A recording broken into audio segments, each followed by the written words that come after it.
Hello students, welcome to Dr. B.R. Ambedkar Open University, Hyderabad. BA Sociology second year third సెమిస్టర్లోని అంశాలను మనం చర్చించుకుంటున్నాం. అందులో ముఖ్యంగా సంక్షేమ పథకాలు అంటే సమాజంలో ఉన్నటువంటి వివిధ వర్గాలకు అందుతున్నటువంటి సంక్షేమ పథకాల గురించి మనం విస్తృతంగా విశ్లేషణ చేస్తున్నాం. అందులో ముఖ్యంగా ఈరోజు పాఠ్యాంశం ఏమిటంటే అల్పసంఖ్యాక వర్గాలు అంటే మైనారిటీస్. అంటే మైనారిటీస్ అంటే ముఖ్యంగా మనకి ముస్లింలు కావచ్చు, క్రైస్తవులు కావచ్చు, జైనులు కావచ్చు, బౌద్ధులు కావచ్చు, పార్సీలు కావచ్చు. వీళ్ళందరినీ కూడా మన దేశంలో మనం మైనారిటీస్ అంటాం. ఈ మైనారిటీకి సంబంధించినంత వారికి ఎటువంటి సంక్షేమ కార్యక్రమాలు ప్రభుత్వాలు ఏర్పాటు చేస్తున్నాయి, ఈ కార్యక్రమాల వల్ల ఏ విధంగా వారు లబ్ధి పొందుతున్నారనే అంశాన్ని మనం ఒకసారి చర్చిద్దాం. ముఖ్యంగా తెలంగాణ ప్రభుత్వం Telangana minority residential educational institution society TMREIS అంటాం, దీన్ని నెలకొల్పటం జరిగింది. ఈ Telangana minority residential educational institutions ఏ విధంగా ఉన్నాయో జాతీయ అంతర్జాతీయ స్థాయిలో ప్రమాణాలతో సమానంగా ఉన్నాయి. ఈ పాఠశాల నిర్వహణలో రోజువారీ వ్యవహారాలను నడపడానికి, విద్యార్థులకు ఒక నాణ్యమైన విద్యను అందించడానికి ఈ మైనారిటీ స్కూల్స్ అనేటివి ఎంతగానో ఉపయోగపడుతున్నాయి. అంతేకాకుండా ఈ మైనారిటీ స్కూల్స్లో చూసినట్లయితే బాలబాలికలకు వేర్వేరు పాఠశాలలు ఉన్నాయి. అంటే బాలలకు వేరే పాఠశాలలు, బాలికలకు అంటే వేరువేరుగా పాఠశాలలు కూడా మనకు ఈ మైనారిటీ స్కూల్స్లో ఇంప్లిమెంట్ చేయటం జరుగుతుంది. అంటే మరొకటి ఏమిటంటే సమర్థవంతమైనటువంటి బోధన అభ్యాస ప్రక్రియ. అంటే ఏమిటంటే హైలీ క్వాలిఫైడ్ టీచర్స్ని, హైలీ క్వాలిఫైడ్ లెక్చరర్స్ని, టీచింగ్ ఫ్యాకల్టీని తీసుకొని ఒక సమర్థవంతమైన కరికులంని ఏర్పాటు చేసుకొని ఆ కరికులం ద్వారా వారికి బోధన చేయటం జరుగుతుంది. మరొకటి ఏమిటంటే మంచి పరికరాలతో కూడినటువంటి సైన్స్ ప్రయోగశాలలు. అంటే విద్యార్థులకి చిన్నతనం నుండే సైన్స్ పైన ఆకట్టుకోవాలి అంటే మంచి ల్యాబొరేటరీలు ఉండాలా, మంచి ప్రయోగశాలలు ఉండాలా. కాబట్టి మైనారిటీ ఎడ్యుకేషనల్ ఇన్స్టిట్యూషన్స్లో కూడా మంచి ల్యాబొరేటరీని మనం ఏర్పాటు చేయటం జరిగింది. అంతేకాకుండా కంప్యూటర్స్, ముఖ్యంగా ప్రస్తుతం అంతా కూడా కంప్యూటర్ టెక్నాలజీ నడుస్తుంది. కాబట్టి పిల్లలకి చిన్నప్పటి నుంచే టెక్నాలజీని పరిచయం చేసినట్లయితే వారి యొక్క మేధస్సు అమితంగా ఎదిగే అవకాశం ఉంది. కాబట్టి మైనారిటీ స్కూల్స్లలో కూడా పిల్లలందరికీ కూడా కంప్యూటర్ ల్యాబ్స్ని ఏర్పాటు చేయటం జరిగింది. కాబట్టి చదువుతో పాటు పిల్లలందరూ కూడా కంప్యూటర్ని నేర్చుకోవటం జరుగుతుంది.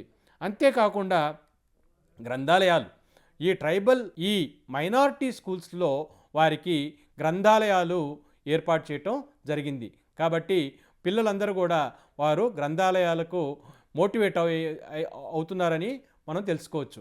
అంతేకాకుండా ఈ మైనారిటీ స్కూల్స్లో ముఖ్యంగా రోబోటిక్స్ అని, ఇంజనీరింగ్ నైపుణ్యాలు కూడా ప్రయోగశాలలు ఏర్పాటు చేయటం జరిగింది.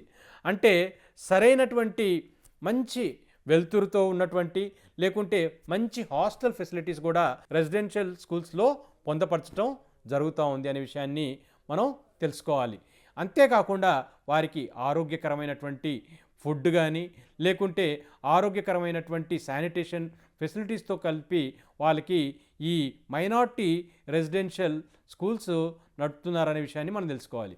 ఇక మరొక ముఖ్యమైనటువంటి విషయం ఏంటంటే ఎవరైనా మైనారిటీకి సంబంధించినటువంటి విద్యార్థులు విదేశాలకు వెళ్ళాలనుకుంటే, ముఖ్యంగా డాక్టరేట్ అంటే PhD ప్రోగ్రామ్ కానీ లేకుంటే ఏ ఇతర పరిశోధనకు కానీ, లేకపోతే వాళ్ళకి పోస్ట్ డాక్టరల్ ఫెలోషిప్ కానీ, లేకపోతే మేనేజ్మెంట్, ఇంజనీరింగ్ ఇలాంటి అంటే మంచి ప్రతిభ కనబరిచినటువంటి విద్యార్థులు విదేశాలకు వెళ్ళాలనుకుంటే తెలంగాణ ప్రభుత్వం ఈ మైనారిటీ వర్గాలకు చెందిన విద్యార్థులకు ప్రయోజనం కలిగించే విధంగా ఒక అల్పసంఖ్యాక వర్గాల విదేశీ విద్యా పథకం అనే ఒక ప్రోగ్రామ్ని స్టార్ట్ చేయటం జరిగింది. విదేశాల్లో విద్యను అభ్యసించడానికై ఈ మైనారిటీల వర్గాలకు విద్యార్థులకు 500 మందికి ప్రతి సంవత్సరం పోస్ట్ గ్రాడ్యుయేట్, డాక్టరల్ విద్యకై, లేకుంటే దానికి సరసమానంగా ఉన్నటువంటి ఏదైనా విద్యకై వాళ్ళకు ప్రోత్సాహం అందిస్తారు. అంటే మైనారిటీ పిల్లలు ఎవరైనా విదేశాల్లో చదువుకుంటామంటే కనుక ఆర్థిక సహాయం కూడా రాష్ట్ర ప్రభుత్వం అందిస్తుందనే విషయాన్ని మనం తెలుసుకోవాలి. ఇక ఈ మైనారిటీలకు సంబంధించినటువంటి అనేక కార్యక్రమాలు, ముఖ్యంగా వారి చేయూతనివ్వడానికి శిక్షణ, ముఖ్యంగా యువకులకు శిక్షణ, అంతేకాకుండా ఉపాధి, వారు ఉన్నటువంటి ఉపాధిలో రుణాలు ఇవ్వటం, అంటే నిరుద్యోగ యువకులకు ఒక డిఫరెంట్ ఆస్పెక్ట్స్ మీద శిక్షణ ఇవ్వటం కావచ్చు, బ్యాంకు తోటి రుణాలు ఇప్పించటం కావచ్చు, లాంటి కార్యక్రమాలు కూడా తెలంగాణ ప్రభుత్వం చేస్తూ ఉంది. ఇంకా ఎవరైతే ఇంట్రెస్టెడ్గా స్టార్టప్స్ మొదలు పెడుతున్నారో, అంటే ఎంటర్‌ప్రెన్యూర్‌షిప్ చేయాలనుకుంటున్నారో, వారికి కూడా మనకు మైనారిటీ కార్పొరేషన్ ద్వారా వారికి ఏర్పాటు చేయటం జరుగుతుంది. అంతేకాకుండా చర్చీలు నడుపు పాఠశాలలు, కొన్నిసార్లు చర్చీలు కూడా పాఠశాలలు నడుపుతూ ఉంటాయి, లేకుంటే హాస్టల్స్ నడుపుతూ ఉంటాయి, లేకుంటే అనాథ శరణాలయాలు నడుపుతూ ఉంటాయి. అంతేకాకుండా వైద్య సదుపాయాలు ఇస్తూ ఉంటాయి. అటువంటి సదుపాయాలు ఇచ్చేటటువంటి ఎవరైతే ఉన్నారో, మైనారిటీస్ ఉన్నారో, వారందరికి కూడా ఆర్థిక సహాయాన్ని రాష్ట్ర ప్రభుత్వం ఈ కార్పొరేషన్ ద్వారా అందించటం జరుగుతూ ఉంది. అంతేకాకుండా అప్గ్రేడ్ చేసుకోవడానికి, లేకుంటే రినోవేషన్ చేయడానికి వారికి ఉపయోగకరంగా ఉండడానికి చేయటం జరుగుతూ ఉంది. అంతేకాకుండా ఇలా ఎవరైనా జెరూసలం లాంటి పవిత్ర స్థలాలకు విదేశీ యాత్రలకు వెళ్ళినట్లయితే అటువంటి వాళ్ళకు కూడా రాష్ట్ర ప్రభుత్వం కొంత రాయితీ ఇవ్వటం కూడా జరుగుతూ ఉంది. అంతేకాకుండా మైనారిటీలు వారి యొక్క సమావేశాలు కానీ, పండుగలు కానీ, లేకపోతే వేరే ఇతర సామాజిక కార్యక్రమాలు తలపెట్టినప్పుడు కూడా ఆర్థికంగా వారిని రాష్ట్ర ప్రభుత్వం ఆదుకుంటుంది. మొత్తంగా చూసినట్లయితే రాష్ట్ర ప్రభుత్వం మైనారిటీల పట్ల అనేక సంక్షేమ అభివృద్ధి కార్యక్రమాలు, ముఖ్యంగా విద్యాపరమైనటువంటి కార్యక్రమాలు, అదేవిధంగా ఆర్థికపరమైనటువంటి కార్యక్రమాలను ఏమాత్రం తీసిపోకుండా, అంటే వేరే వారితో తీసిపడిపోకుండా చక్కగా కార్యక్రమాలను అమలు చేయటం జరుగుతూ ఉంది. అందుకే మైనారిటీలకు సంబంధించినటువంటి అవకాశాలన్నీ ఏ విధంగా ఉన్నాయి అంటే, ముఖ్యంగా ఉపకార వేతనాలు కూడా, స్కాలర్షిప్స్ ఉంటాయి.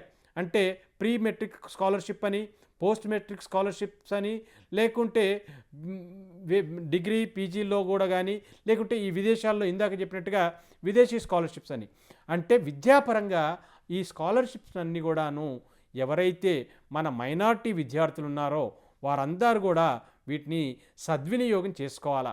అంతేకాకుండా వీటన్నిటిపైన అవగాహన కూడా పొందాలా.